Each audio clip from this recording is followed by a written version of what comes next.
Oh, hey. Hey, Hello. Merry Christmas. Merry Christmas to you, It's Rick. a Christmas Eve Is it and all now? over the world. Are you following Santa Cam? P- People, yes, I've just been all day. I've been following where Santa is coming next, if he's coming here, when he's coming. Yeah. Calling Chris Anderson, North Pole, where are you? No, I'm actually in London, but Madeline is home from the University of Toronto, so I've been kicked out of the studio and I'm Oh, upstairs. So you're in the vast office space yes, of History yes. Happy Hour. And you look Uh, like you're still in I, Chicago, I am here in the studio in Chicago. celebrating Christmas in Chicago. Celebrating Christmas. Welcome everybody to History Happy Hour, brought to you with the help of Stephen Ambrose Historical Tours, offering a variety of history tours in Europe, the U.S., and the Pacific. And by the way, Chris and I both just got back from trips, and so Yeah. Chris, on What? December 16th, Look at that. Or around the world. History we happy you were hour around the world. celebrating the 80th anniversary of the 79th anniversary of the Battle Yeah. of the Bulge Not get ahead in of ourselves. Bastogne, and I was celebrating the 250th anniversary of the Boston Tea Party on the same day. I don't suppose anybody on the day of the Battle of the Bulge in Europe remembered that was Remember the that. Boston Tea Party. They're like, damn it, Uh, they attacked on the They Tea missed, Party yeah, day. that's right. And I was supposed to be at the reenactment, and damn it, I'm here. But you never know. You never know. You know. Whether you're watching live, watching on replay, or listening on the HHH podcast. Thank you for joining us today. We are in an encore episode about Pointe-du-Hoc. Let us know you're out there and what you're drinking. And Chris, look, I have the top shelf patrons, and look at this. It's It's evened off. look at that. How'd that happen? Did you like mess We with the? added two people, You Jeannie did. Bow and Chuck Court. And Chuck Court, Okay. who 30 seconds after he signed on as a top shelf patron said, "How do I get my hat?" Yeah, I saw that email. So, I understand. oh, and the phone's Uh, ringing, so I will get that later. should we Okay. just start I doing don't know. this one? Somebody who doesn't know that we do History Happy Hour, the phone's ringing, somebody's coming in the door. It's crazy times That's here. not. That's not like Santa's thing. I bet your Amazon packages. I don't know. Yeah. Anyway, thanks to everybody who supports us on Patreon. And I mean, if you're out there, let us know what you're drinking. Let us know how you're celebrating Christmas. And meantime, Chris, why don't we get this show underway? All right. Okay.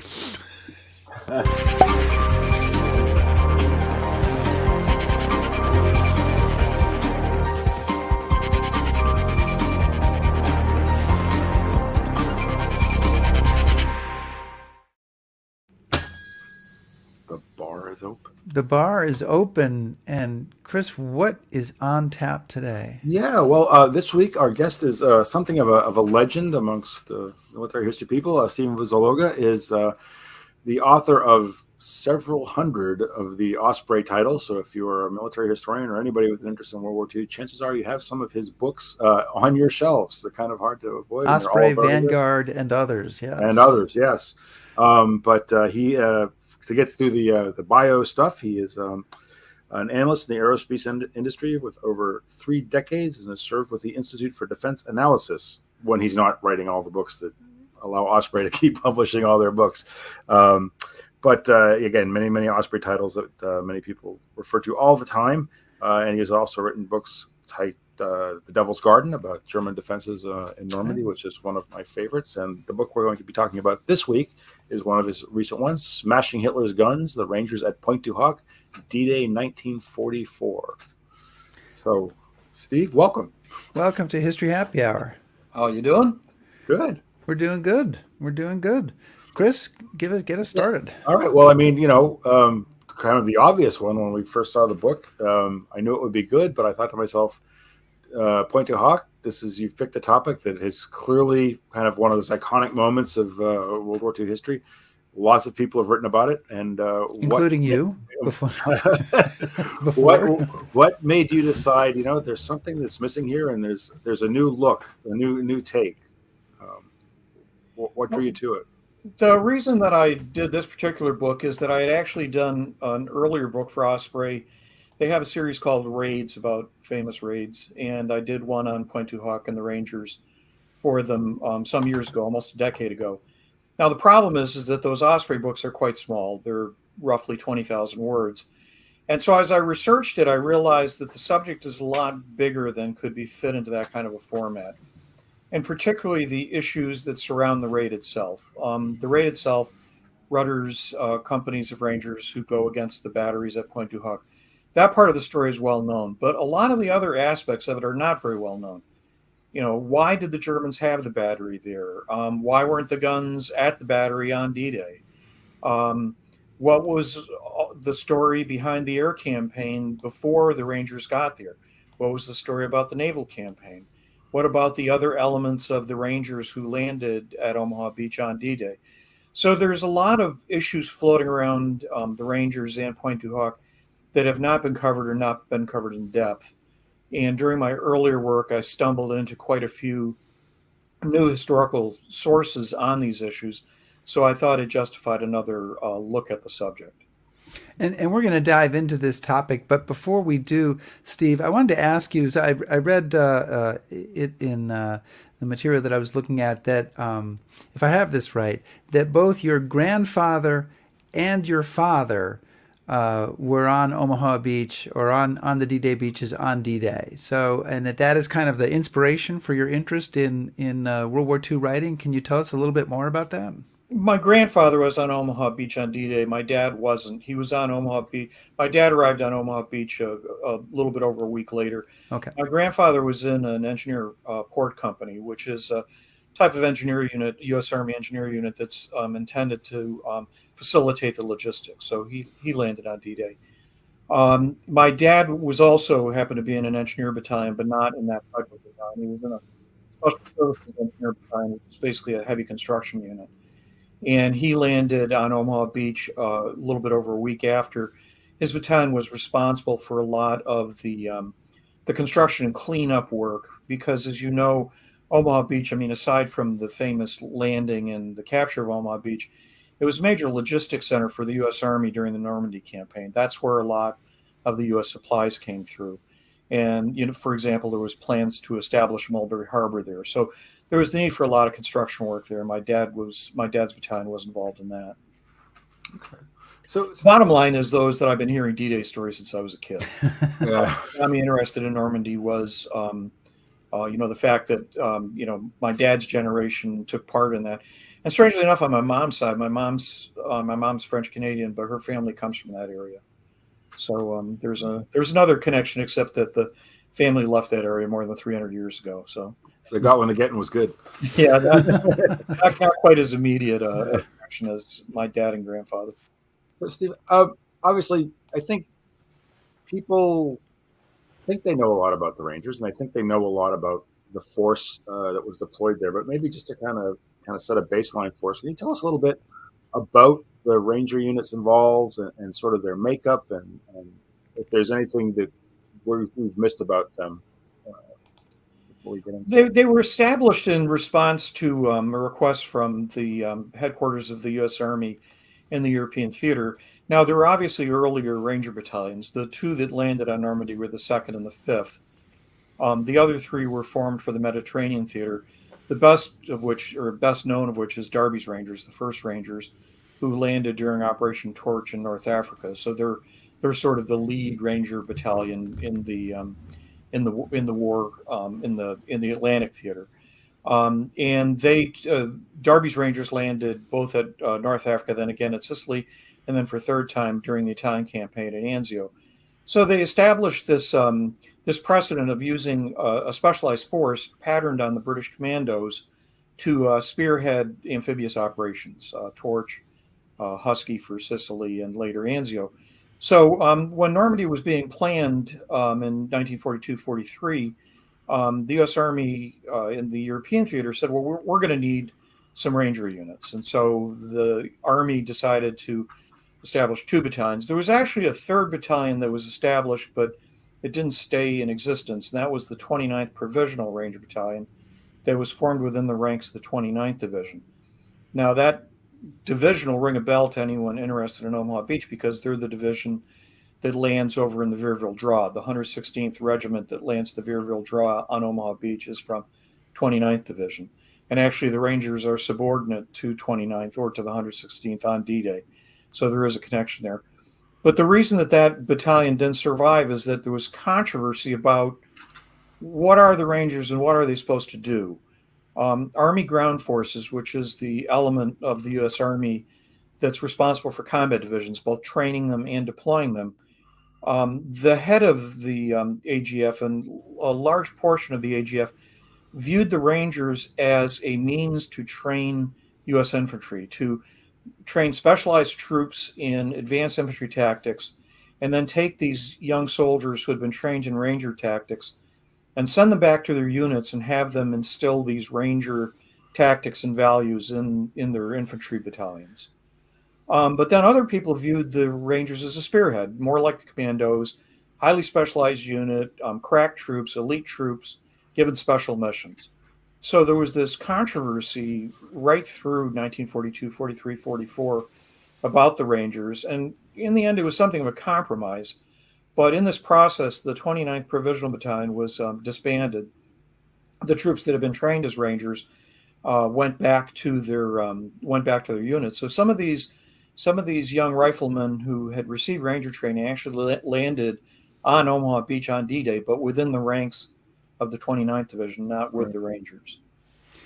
So these other two battalions, the 2nd and the 5th battalions, are the units that are scheduled to land at Omaha Beach. And there's debates about what is their mission going to be. The longest standing mission was the matter of taking on the battery at Pointe-du-Hoc, because Pointe-du-Hoc was the longest, most established German coastal artillery battery in that sector. And so right from the outset, Allied planners had said, we've got to deal with that problem, and how do we deal with it? And Rangers had been used to deal with coastal artillery batteries before, namely Darby's Rangers in North Africa. They had specifically been landed to deal with French batteries in North Africa. So, and the commandos had been used repeatedly to attack coastal batteries. For example, the British commandos had been used at Dieppe to attack the batteries on either side of Dieppe. So this idea of using Rangers or commandos to deal with coastal batteries was well established. So pretty quickly, the lead mission for the Rangers on D-Day was established to be deal with Pointe-du-Hoc. And then it became an issue of, well, you've got two battalions. Do you need two battalions to deal with Pointe-du-Hoc? Are there other missions? Would the Rangers be better used elsewhere? And so the plan evolved. And that's one thing that has not been written about before my book came out, is the evolution of the plan. What were the different plans? What did they think of? How do they think about landing the Rangers before the ultimate plan was decided? And then, of course, there were options. What happens at D-Day is that there's a communications foul-up, and so the plan doesn't go as originally planned. The sort of option A is not executed because of communication problems, and they have to go with option B, which is a somewhat different plan than was the original conception. Steve, let's talk. You've given us some background on the Rangers. Let's talk about the battery a little bit. One of the things, so as I said, I'll be out there in 8 days, and one of the things that people will ask me is, maybe, is why there is so much attention paid to this one battery, because in the end, it is attacked by air, it is attacked by sea, and then they send in the Rangers. So it's quite a show. And there are other batteries. There's Maisie, there's Azeville, there's Crisbeck, there's Long-sur-Mer that don't get nearly that much attention. So what is it about Pointe-du-Hoc that really focuses American and overall Allied attention on it? I think there's two big issues. One of those being the type of battery that it was, and the second being what it could hit. And as far as the type of battery, there were two types of coastal batteries in Normandy on D-Day. The most common type were just ordinary infantry division artillery batteries. And by that I mean this sector was held by the German 716th Infantry Division. Each of their batteries were set up near the coastline and given targets along the coastline. But these are infantry division batteries. They have no specialized anti-ship capability. They don't have command and control bunkers to deal with naval targets. So they're basically intended to bombard the beaches. What Pointe-du-Hoc was a coastal battery intended to perform an anti-ship mission. That is, it had powerful guns that could range out and hit ships, and it had the fire controls that enabled it to do it. So, if you go to Pointe-du-Hoc, you see that command and control bunker right at the very tip where the Ranger Memorial is. Well, that's unique to the type of coastal batteries that are intended to do the anti-ship mission. And then the second reason is, well, what could Pointe-du-Hoc hit? And the big Allied concern was not their warships or anything, it was the transport ships. And especially the transport ships during those critical hour or two prior to the start of the landings, where the transport ships are offloading the troops into the smaller landing craft, into the LCAs and LCVPs. Now, it just so happens that Pointe-du-Hoc was in a position where it could attack both transport areas. It could attack the transport area for Utah Beach, and it could attack the transport area for Omaha Beach. So it's a double threat. It could attack the most vulnerable point in the Allied landing operations as far as the U.S. sectors are concerned, Utah and Omaha. So it was a special target for that reason. Now, strangely, Long-Submerged should have been a similar threat or viewed as a similar threat by the Allies. And the reason that it's not is that Pointe-du-Hoc was established in 1942. It was a very well-known threat. Long-Submerged was only established in the spring of 1944, and it was never completed. And so it pops up as a threat very, very late in Allied planning, roughly around March, April 1944. And by that date, there's an awful lot of inertia in the Allied planning. So if the Allies had appreciated how sophisticated Long-Submerged actually was, they probably would have done something about it. But it appeared too late for them to include it in the planning the way that Pointe-du-Hoc could be included. So Steve, one of the things, everybody, I think Pointe-du-Hoc is something that just anybody interested in the topic thinks they know something about. And so the popular conception is we all know about the Rangers going up the cliffs and taking the guns. But as you point out, that's just one of three distinct missions that the Ranger Force has on that day. So maybe you could describe what those three missions are and how they relate to one another. Well, the two battalions, the Provisional Ranger Group under Earl Rudder was broken into three forces. It was called Force A, Force B, Force C. Force A is the main mission against Pointe-du-Hoc, and so that's Rudder and his companies. And that's going to be the critical element of the overall plan. Force B is much smaller. It's a force under Captain Goranson. It's only a couple of companies in strength. They're actually not even two companies, just really one company. And that's another attempt to take out another coastal battery. There's a couple of infantry guns on a cliff overlooking Omaha Beach, over to the west of Omaha Beach proper. And Allied planners had seen that and thought, well, these two guns can fire enfilade fire down along Omaha Beach. We have to deal with them. So Goranson's Force B was given the task of landing and dealing with those that gun battery that was at Pointe-du-Hoc de la Percée. And then the third force, Force C, is actually kind of the optional force. That's actually the largest of the three forces. It's all the 5th Rangers, Max Schneider's 5th Rangers, plus the remaining companies from 2nd Rangers. Now, the idea behind Force C is that if Rudder is successful immediately, meaning within the first half hour or so, then they will send a radio signal to Force C, which is still out to Schneider, and say, okay, it's a go, you follow in behind us.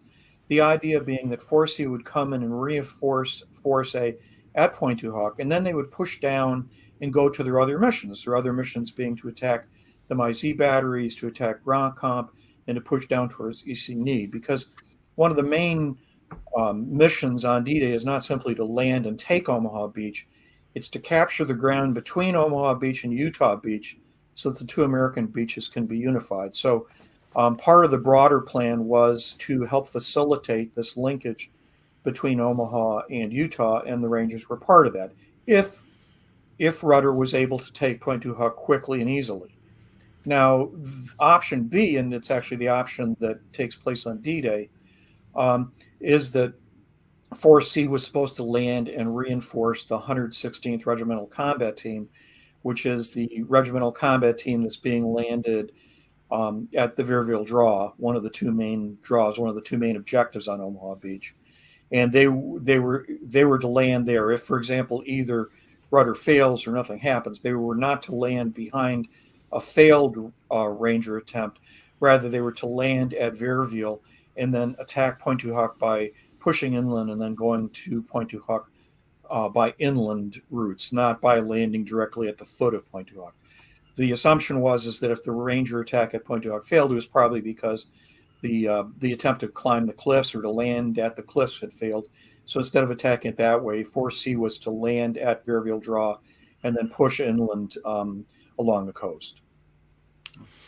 So the Rangers are going to be coming in, but they are not the first attack. In fact, they're batting third in this lineup or fourth, because the first thing that happens is that we send in bombers on Pointe-du-Hoc, and they bomb it, I think, 7 times starting in April and going up until a few days before June 6th. And the very first bombing they do turns out to be very successful, and it results in the Germans moving the actual guns from the casemates. One gun is damaged, the other ones are moved. And they're still moved on June 6th. They're not in position to be firing. So this is a topic that, of course, everybody is interested in and curious about. Did we know that the guns weren't there? Does their lack of presence mean that the mission was unnecessary? There's several elements to that story. The first part about the air campaign is that, yes, the first attack, there were a couple of squadrons of A-20s that attacked Pointe-du-Hoc in late April, and were very successful. Of the 6 guns stationed there, 1 was destroyed and 2 were damaged.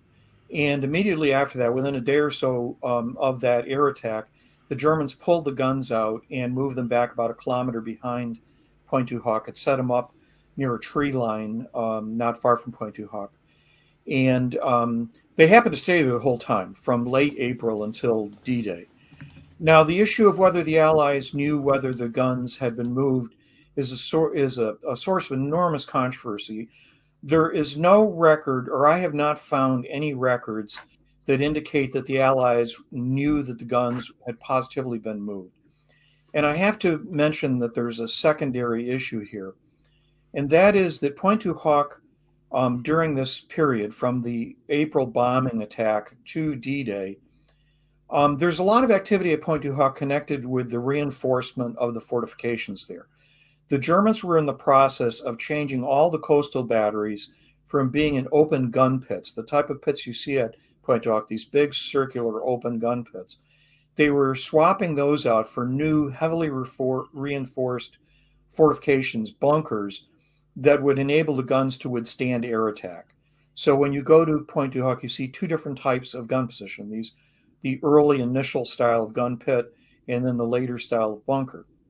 Now, what happened as part of that process all along the coast was that the Germans would often move the guns out. So there's a sister battery for Pointe-du-Hoc down at Sword Beach, and they have the same process going on with the bunkers, and they pull their 155 guns out, pull them away from the site in order to get the construction done. And then when the construction is completed, they move the guns back in. So there's some evidence that the Allies knew that the guns had been moved, but the expectation is that the guns are being moved not necessarily because of the damage, they're being moved as part of this fortification effort. Now, on the French side, because the French resistance was keeping an eye on this, the French resistance did inform the Allies that the guns had been moved. The French did have evidence that the guns had been moved back.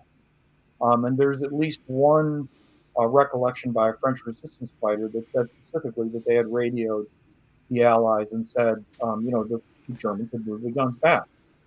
Now, the problem is what did the Allies know on D-Day or the day before D-Day? Did they think that the guns had been moved back in? And the answer is yes. The Allies thought the guns had been moved back in.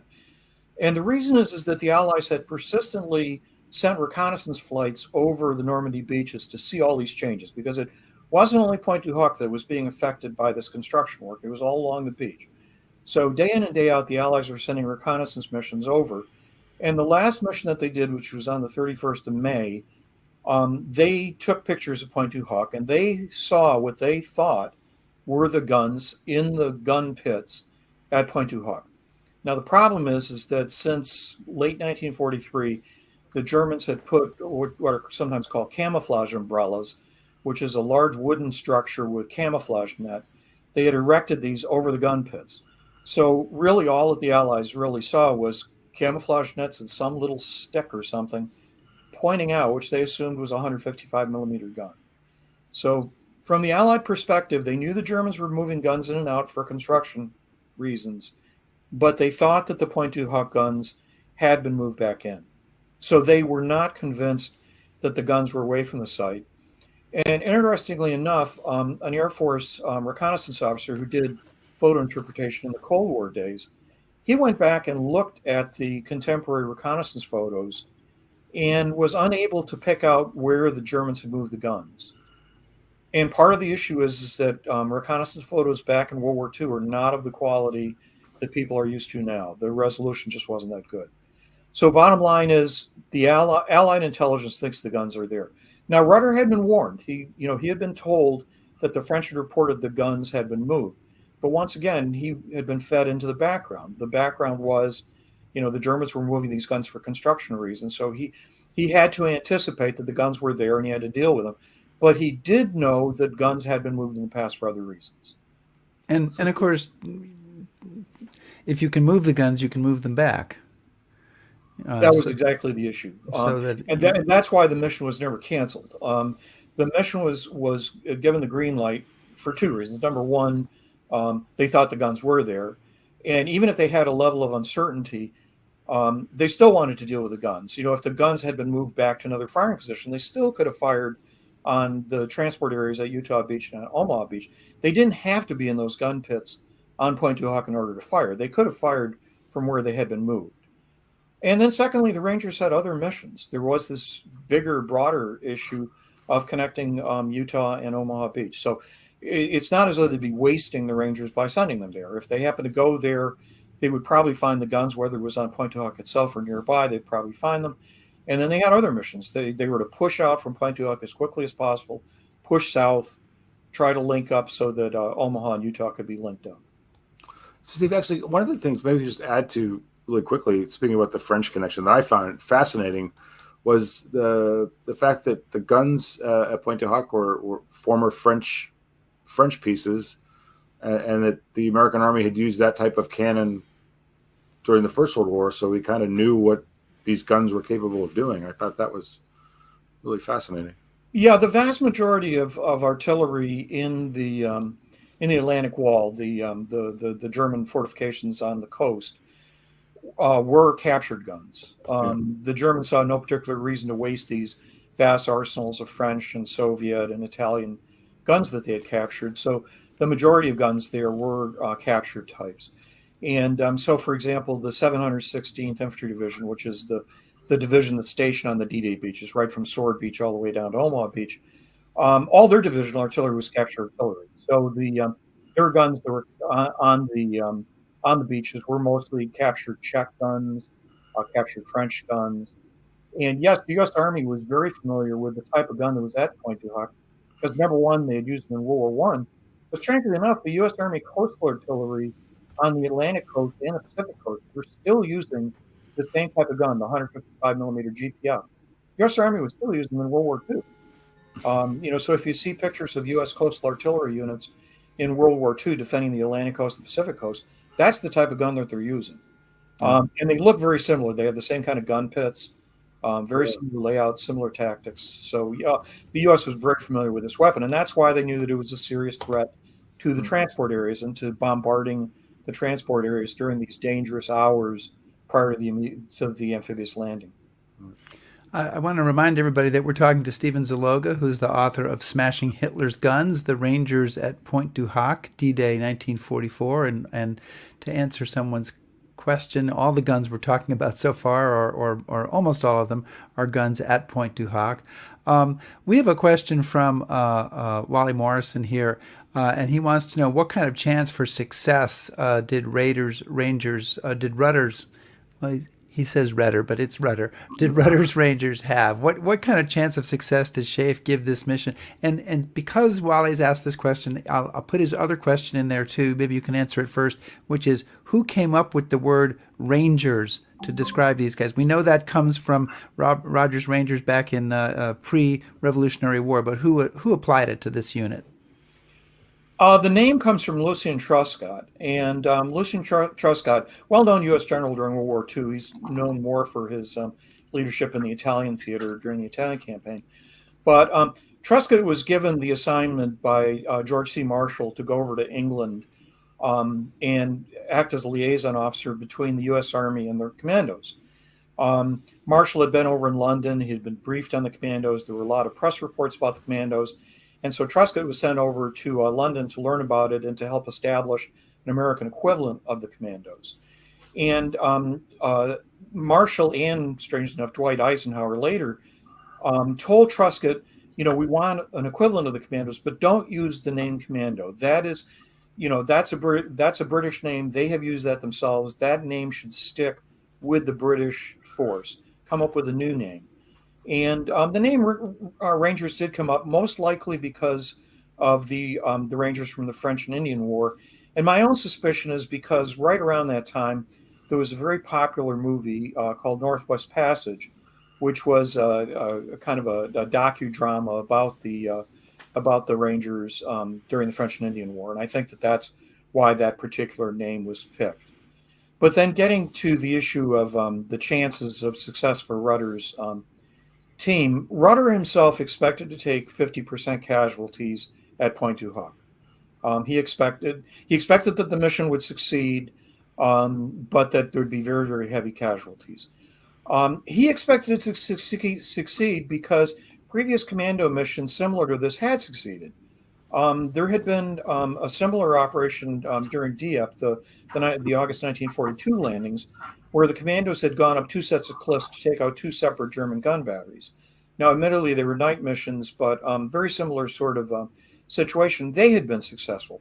So the people who were close to the mission, meaning the British liaison officers from the commandos, the planning officers from Cossack and from the Schaeff headquarters, who were familiar with the commando operations, they were reasonably confident that the mission was going to succeed. The further away that you got from the planners, the more skeptical they were. So there was somebody who said, a couple of old ladies with broomsticks could push the Rangers off the cliff. So there was a greater level of skepticism further away. But the other thing that I should throw in here, and one point that's oftentimes misunderstood, and you alluded to it a little bit earlier, the Rangers were not the first step in dealing with Pointe-du-Hoc. The first step were the air attacks. The second step were the naval bombardment. The third step was the Rangers.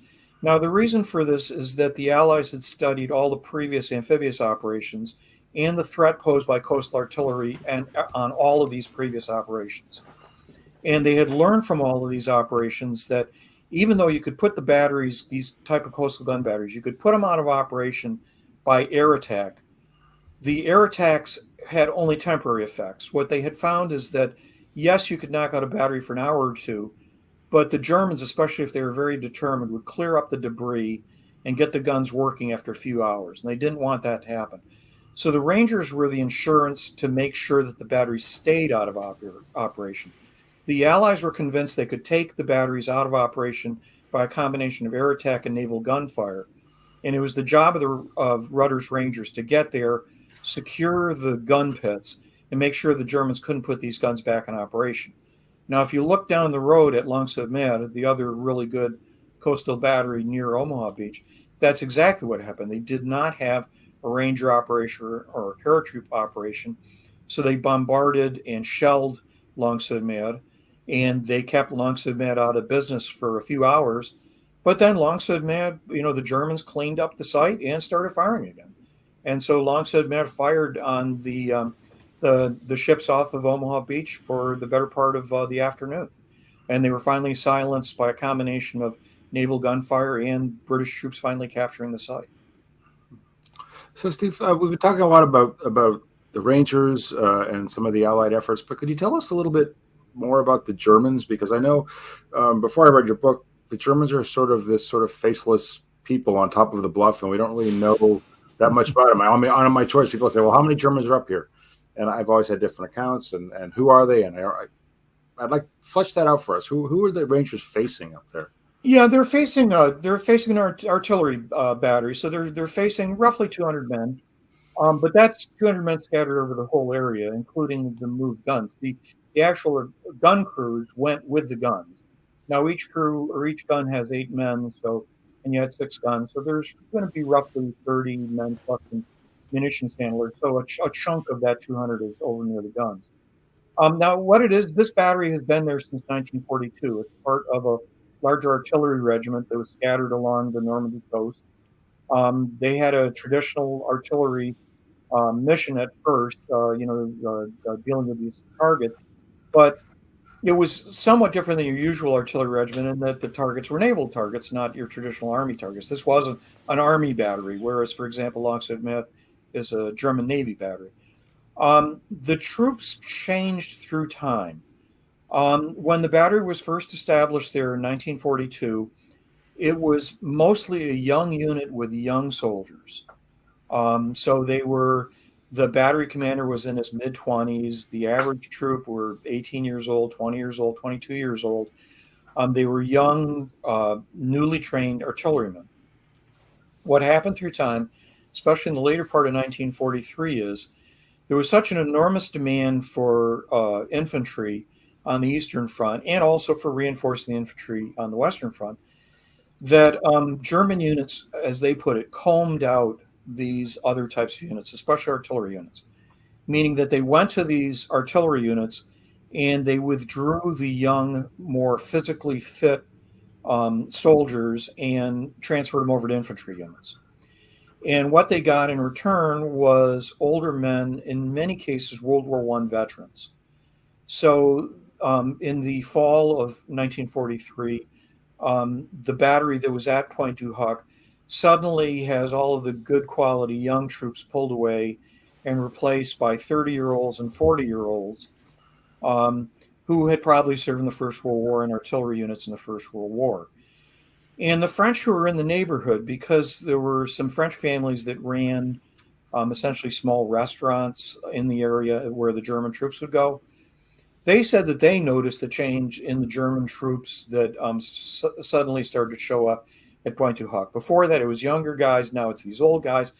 And they said the older Germans were very despondent. You know, they had been involved in war before. They knew what war was like. And once the Allies started bombing and shelling these batteries, which starts to happen in late April, these guys get really depressed because they understand what's going to happen, that they're just going to be subjected to more and heavier bombardment, especially if there's going to be any landings here. So the French people who are reporting to the resistance keep saying, yeah, there's older troops here and they're not of the quality of the troops that were here in 42, 43. Now, there was an incident at Pointe-du-Hoc immediately before the landing, which has not been entirely fleshed out. I didn't do the interview, but some researchers interviewed a French family who had some members living in the immediate area on D-Day.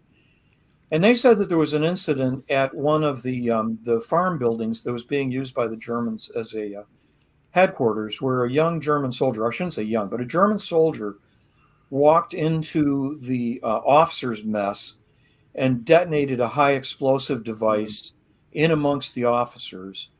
This particular German soldier had just learned from the home front that his family had been killed during the Allied bombings, and he was despondent and depressed. And we don't know his real motives because there's nothing left in writing beyond this rather cryptic description by a French family, 2 generations removed from the actual incident. But apparently a large part of the staff of this artillery regiment or this artillery battery was killed days before the D-Day landing, and they received new officers only days before the landing. And that's corroborated by the fact that a Swedish coastal artillery officer visited Pointe-du-Hoc after World War II in order to learn the lessons of coastal artillery in World War II. And he talked to some French civilians there at the time, and they said, yes, that the battery had received new officers immediately before the D-Day landing. Now the problem is that this battalion, this battery didn't leave any records. You know, the battery was absolutely shattered. I mean, if you want, we can go into some description about how badly bombed this site was, but there's no paper records of the battery at Pointe-du-Hoc except for higher commands where there's short cryptic descriptions of what's happening there. You know, so at Army Group B level, at the level of the divisions, there are some records saying, you know, the battery was bombed last night and here's what happened at the battery. But there's not the kind of detailed sort of thing. For example, there's no casualty figures. We don't know. We know how many guns were damaged, but we don't know how many troops were injured, how many troops were wounded, that sort of thing. Now, there were a number of Germans who were captured at Pointe-du-Hoc, but we don't know much about them. I've gone through an awful lot of the D-Day prisoner of war accounts that still survive, and I haven't found any from Pointe-du-Hoc. I found some from areas nearby, but none from Pointe-du-Hoc.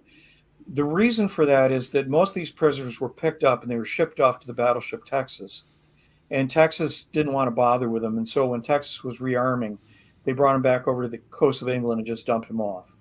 So they never fell into the usual process of the Allied intelligence officers and historians going and talking to them. So apparently there were no records kept by USS Texas about these guys. Some of the crew on Texas did talk to them, but there's no known written records from the survivors.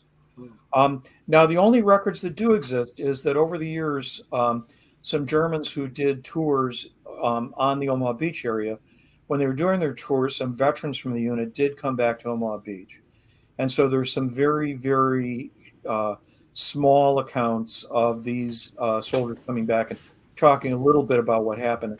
For example, the only reason we know what happened to the German guns, why the German guns didn't fire, is that at least two of the members who were attached to the guns, the actual gunners, they went back to Omaha Beach years afterwards, and they talked to this tour guide who wrote a history in German about it. And he said they got stinking drunk that night and just ran away. And that's the reason that the guns didn't fire. And there's the accounts of at least two Germans who basically said they were just fed up. They had been repeatedly bombed. And that's the point that doesn't come across in most published histories, Pointe-du-Hoc. Pointe-du-Hoc was bombed and then bombed again and then bombed again and bombed again. There was something on the average of 10 tons per acre of bombs that fell on Pointe-du-Hoc. And it happened repeatedly. This wasn't just the night of D-Day.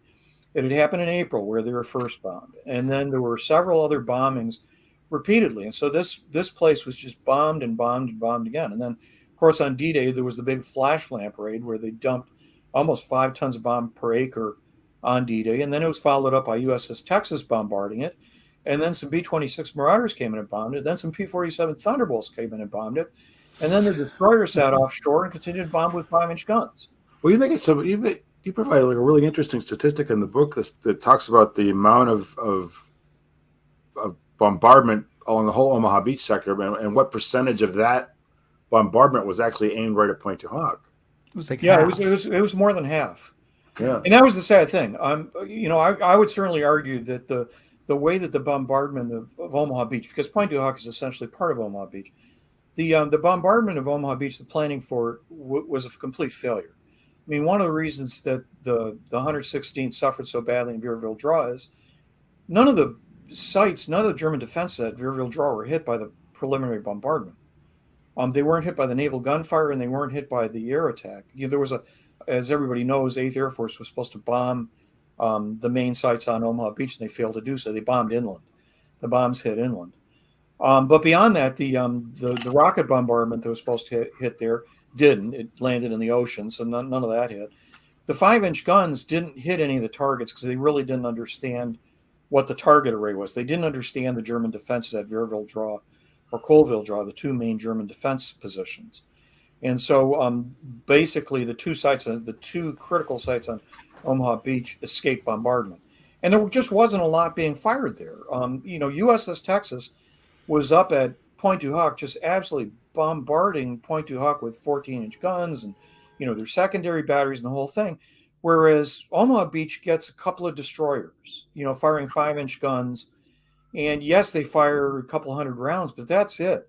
And the thing to keep in mind is that Atlantic Wall bunkers, the bunkers built up to what's called Standard B, are resistant to naval gunfire up to 8-inch, meaning they cannot be penetrated by guns smaller than 8-inch. Well, the destroyers are firing 5-inch guns, so even if the destroyers did hit these bunkers, it's not going to penetrate the bunkers. Yeah.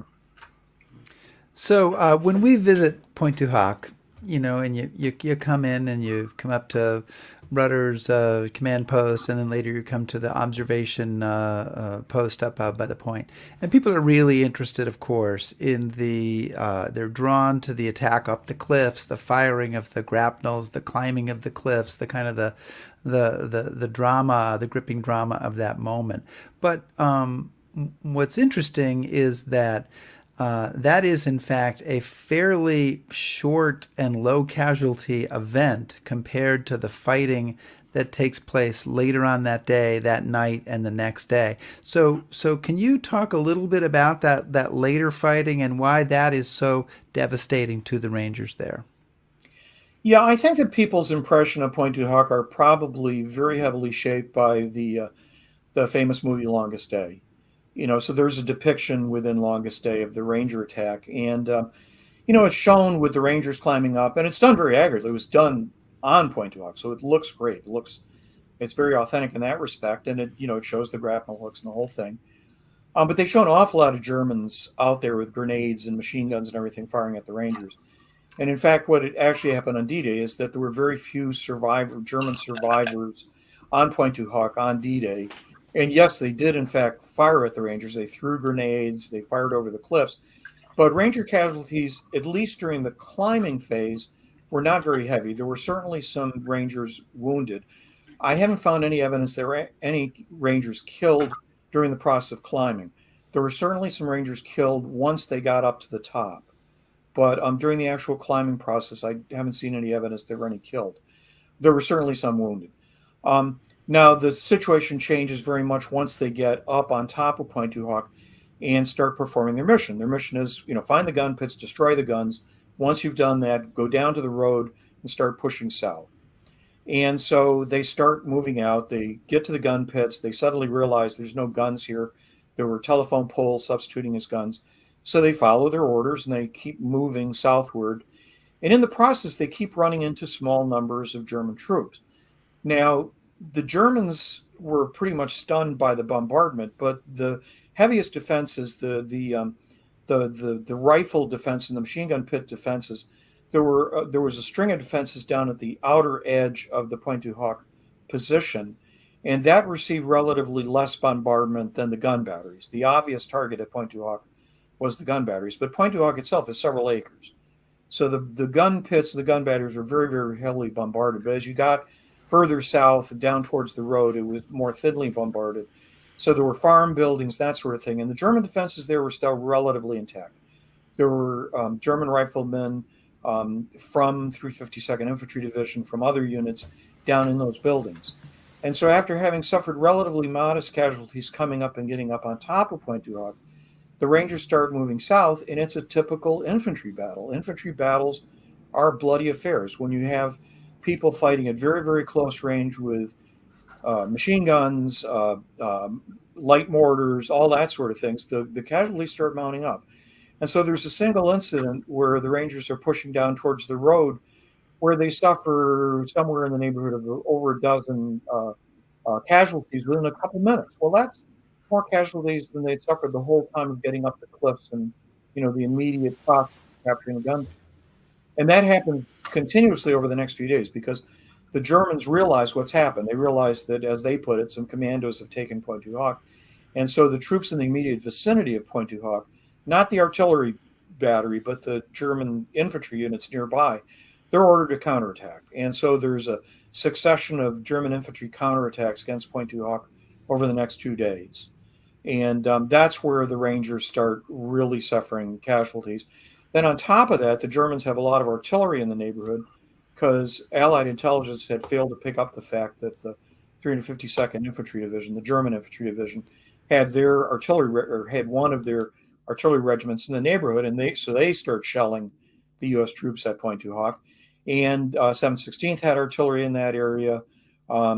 So the Rangers start coming under attack from mortars, from artillery, from flak batteries that are in the neighborhood, all sorts of stuff. So the casualties really start ramping up. And then, of course, on the night of D-Day, the Germans stage a night counterattack, which is very destructive, caused quite a few casualties in the Rangers' ranks. Then on top of that, the Rangers are no longer in contact with any U.S. forces, so they're running out of food and ammunition. The LCAs they were bringing in, the two LCAs they were bringing in their supplies, one of them got sunk, and the other one had to basically shed all of the supplies in order to land at the beach. So they have no reinforcements as far as food or ammo or water or anything. So they're there. They're having a very tough fight up on top of Pointe-du-Hoc, and they're running out of ammo. So they start taking German guns, German machine guns. They're starting to use German ammunition and German weapons in order to defend themselves. So, Steve, one of the things that folks who have traveled with me to Normandy or people who have watched the show a lot know that one of the things that I like to talk about is the idea that D-Day Operation Overlord is an allied operation, and you have people from a bunch of different nations involved in it. And obviously, the Americans take the leading role in Pointe-du-Hoc, but there are other people there. And I was wondering if you could just briefly flesh out kind of the role played by the British Commonwealth forces, because they are there. Well, the British play a very important role on two of the aspects that are usually overlooked, namely the air role and the naval role. So just starting with the air role, it's RAF units which conduct Operation Flash Lamp, which is the bombardment, the heavy bomber attack on Pointe-du-Hoc in the pre-dawn hours, roughly 3 a.m. on D-Day. And those are Lancaster and Halifax bombers from RAF Bomber Command. And the first casualties at Pointe-du-Hoc on the Allied side are British and related casualties, because RAF has not only British crews, they also have Australian crews, and they have, quite interestingly, Norwegian crews. So there's a Norwegian bomber crew that's lost over Pointe-du-Hoc. The deputy commander for the Flash Lamp raid, a senior RAF commander, he's killed. He's one of the first RAF casualties on D-Day. He's shot down by a German fighter plane over Pointe-du-Hoc. There's an Australian on board one of the aircraft. He's shot down. So there's this Commonwealth RAF plus Norwegian elements to this RAF force. So the RAF is involved right at the outset of the D-Day operation on the RAF side, the Flash Lamp bombardment. And then the other major British role is, of course, the Royal Navy. The flotilla that's responsible for landing the Rangers is British. It's a Royal Navy operation. The landing ships that bring the LCAs into the area are all Royal Navy. And the landing craft, the LCAs that are going to carry the Rangers ashore, those are all Royal Navy, and they're all Royal Navy crews. Also, interestingly enough, the Rangers were intending to use a couple of ducks, the amphibious trucks, that had been rebuilt by the British with ladders, the type of ladders from fire engines. The idea being that these ducks would go up to the edge of the Pointe-du-Hoc cliffs, and they'd put these ladders up, and then the Rangers could just run up the ladders. Unfortunately, that didn't work out for two reasons. One of the ladder ducks was hit by German fire on the way in, and then one of them kind of got stuck in one of the bomb craters at the base of the cliffs. But those were partly manned by British troops, and interestingly enough, at least two of the drivers from those ducks volunteered to assist the Rangers. So they went up the cliffs and they fought with the Rangers. They took machine guns off those ducks. And so there are British machine guns that you'll see pictures of during the Ranger fighting, Vickers K guns that were used in the defense of Pointe-du-Hoc. And two of those British soldiers were decorated. Then on top of that, the commandos had liaison officers. They had two liaison officers with the Rangers, the people who had been training the Rangers right from the get-go. So you had two experienced commando officers who also took part in the Ranger operation. In fact, the senior commando officer was injured early on in the operation, and you'll see pictures of him kind of wandering around with a bandage around his head because he got whacked in the head. His helmet saved him, but he got whacked in the head by German fire. So we have only a couple of minutes left, Steve, and there was something I did want to ask you about in the afterword of your book. And there's so much that we haven't even had a chance to talk about. But you have an afterword where you look at sort of the portrayal of the Rangers in the cinema. particularly focusing on The Longest Day, which you just talked about a little bit briefly, and the movie Saving Private Ryan, and in particular the first 30 minutes of Saving Private Ryan, which depicts the D-Day landings, and the Tom Hanks character he's a fictitious person, but he is a second ranger captain. So I wonder if you can, in a minute or two, give us a sense of what you feel that Open in Saving Private Ryan got right, and what you feel it got terribly wrong. Well, it doesn't depict any specific ranger unit to begin with. Some people have said that the Hanks character is supposed to represent Goranson, the young officer who led Force B. But they don't show it that way because they're landing right in the midst of the attack on Vierville Draw. The depiction is more the Vierville Draw attack, and that's not where Goranson landed. So it's maybe a little bit closer to some of the elements of Force C. So it's not really intended to be a detailed depiction of any particular ranger operation. It's more like, the experience of landing at Vierville Draw, and it's probably also closer to the experience that the 116th Infantry, the Company A 116th Infantry, and the follow-on waves experienced. So I think it's a very good depiction of what happened at Vierville Draw, the extremely heavy casualties that were endured by the units landing there, and all that sort of thing. And what I tried to do in the afterword of my book was not to quibble about, this figure is accurate and that one's not accurate. I mean, it's a very visceral depiction, and it's great in that sense. I think that it really hits home how nasty that landing was. And so, very successful cinema. I saw it with my dad, when it first came out. I thought it was great. But what I also try to do in the book, and I'm not going to do it here because it's a lot of it's not really nitpicking, but it's like, okay, from an historical standpoint, what's really, really good and what's a little bit off. I don't think anything is really, really off. It's more details, like, the German fortifications don't look like that. The troops are very much more compressed than they actually would have been on D-Day. It's things like that. It's nitpicking. But I think the overall depiction is very strong, very impressive. Well, Steve Zaloga, thank you so much for joining us today on History Happy Hour to talk about your book, Smashing Hitler's Guns, The Rangers at Pointe-du-Hoc D-Day 1944. Lots of interesting stuff in there. If you want a book about Pointe-du-Hoc, this is the book to get. This is the book, yes. And we hope we had a discussion before we went on the air, and Steve says that he counted up earlier this year, and he's written 262 books. So that could be a whole lifetime of History Happy Hour visits in the future. But we do hope, maybe we won't talk about all of them, but we do hope to have you back at some point to talk about a few of them. So thank you so much. Thanks, Steve. And next week, we'll have one last encore episode for 2023. I just want to say, though, that you guys should see this stack of unread books that Rick and I have. So we're going to be diving in. We are busy reading them. Yes. Right now. Right after the new year, we'll be all set with all kinds of live shows. We'll have the whole year read. Wouldn't right. that be amazing? That would not happen, but anyway. Anyway, we'll be talking next week with Stephen Kershaw in another encore episode about his book, 3 Epic Battles That Saved Democracy, Marathon, Thermopylae, and Salamis. And what better way to celebrate New Year than with some ancient Greek history? Nothing says Hogmanay like ancient Greek history. I know, right?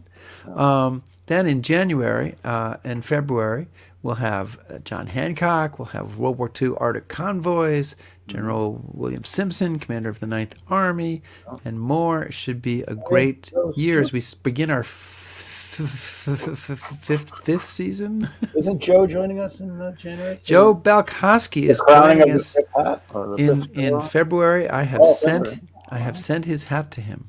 Well, he hasn't shown up for the 5th show, though, so that's good, Well, we had to send his hat so he can wear it. Oh, I see. Okay.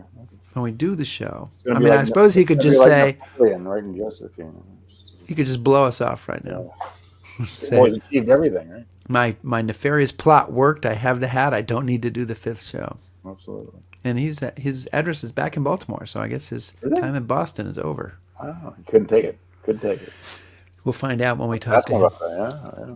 Guys, please subscribe to us on YouTube, follow us on Facebook, shout at us on Twitter, listen to our podcast. I cannot say podcast. Back us on Patreon, and browse historyhappyhour.com.